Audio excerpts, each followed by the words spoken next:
Do not judge others.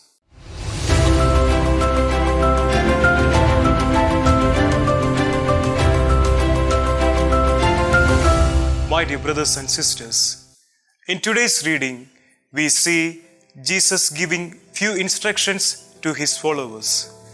Instructions such as be merciful, don't be a judge of others, do not condemn, forgive.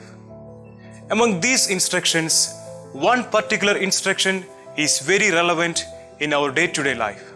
Do not judge others. Because judging others in anything and everything is being part of our life. A person who intends to do good may end up in doing something wrong. But without knowing the intention of that person, we make judgments because we are so quick to judge others. It is well said, judging a person does not define who they are, it defines who you are. We read in the Gospel according to St. Matthew chapter 7 verse 4. How can you say to your neighbor, let me take the speck out of your eye, while the log is in your own eye? This word of God clearly points out the importance of self-evaluation. That means, before making judgments, we need to have a look within. When we do this, we will be able to find out our own faults and unworthiness. Because all of us are human beings with lots of weaknesses. Jesus knew about this human frailty, so he told his followers to abstain from judging others.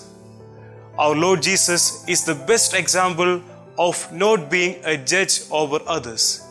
He never judged anyone, but showed mercy towards all by forgiving sins and invited everyone to God's love.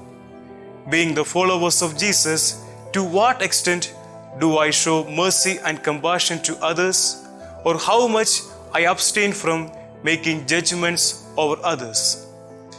Let us try to imitate our Master by overcoming the tendency of making judgments. Let us pray for the grace of God to keep ourselves from making judgments. Jesus says, do not judge so that you may not be judged. Amen.